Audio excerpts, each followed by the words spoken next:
Welcome. For this exercise 4, I actually did a first attempt, but it had some technical difficulties with uploading, so I've made a second attempt. My first attempt, I actually chose to incorporate um, like Netflix's business model into Univid.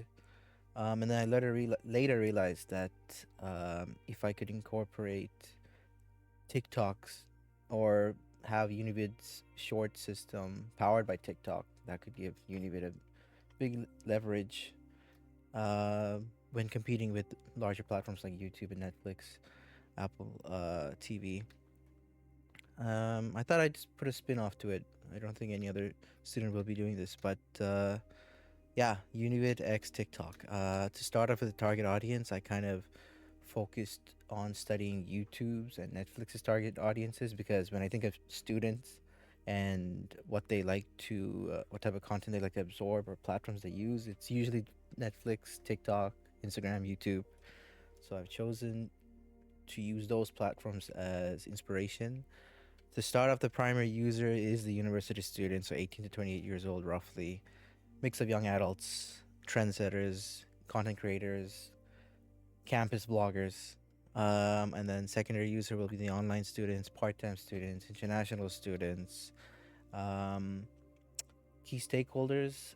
I've included the HR departments for the school, academic institutions, the professors, student content creators, and customer support. I like to incorporate these simple mind maps to communicate my thinking because I feel like it's much easier to read and understand rather than blocks of texts. Finally, external influencers, I've included education policymakers and the government and any sort of like regulators within the system. I'm moving on. Hopefully, you should be able to read this on your own. I will be providing the links. Don't want to read through too much text, but a simple summary is I've chosen to focus on incorporating TikTok into Univid. So just like how, for example, YouTube uses YouTube Shorts, which I've created multiple of, and I make YouTube videos myself, so I have some understanding. The user will look through these shorts because it's the easiest access. Many people have low attention span now, and we're into this scrolling culture on our phones. So as we're looking through this information, we can understand that um, through these shorts, many people find full videos. It's not really. It could be vice versa, but for the most part, we watch a shorts or a reel, and then we get interested, and then we look at the full video. Here, I've incorporated some features, and I've included the Moscow criteria. So must, could, should, and won't. Um, how it works is I've listed the features um, left to right within the same theme, and then the green is like a must-have, and then the rest is labeled as so. One interesting feature, if we have enough time, is let's see, offering a personalized student experience. This was very interesting. I like this a lot because I think the whole idea of incorporating a student schedule into this platform because it's dedicated to students, so you have that capability. The platform should know when the student has classes and when it doesn't have classes, not it, the student.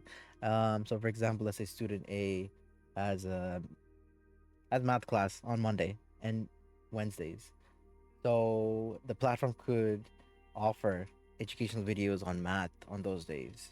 Or let's say they have a break on Wednesday, they can incorporate some sort of gamification or some sort of fun, just casual um, viewing experience. Because many students, they're not just going to be studying the whole week. They'll, for example, use Netflix and watch their favorite shows. So this can provide a work-life balance for students with the use of AI. Um, Also, feedback loop. That's the most important here. Any platform of feedback loop.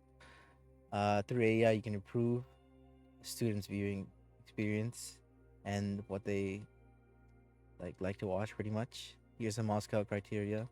I've added the prompts and insights over here. Finally, just a small section on how I use the Jesse James Garrett's like reading from what was it, chapter 9. It was nice reading and just to show what I've incorporated from that, what I learned from that. That's about it. Thank you.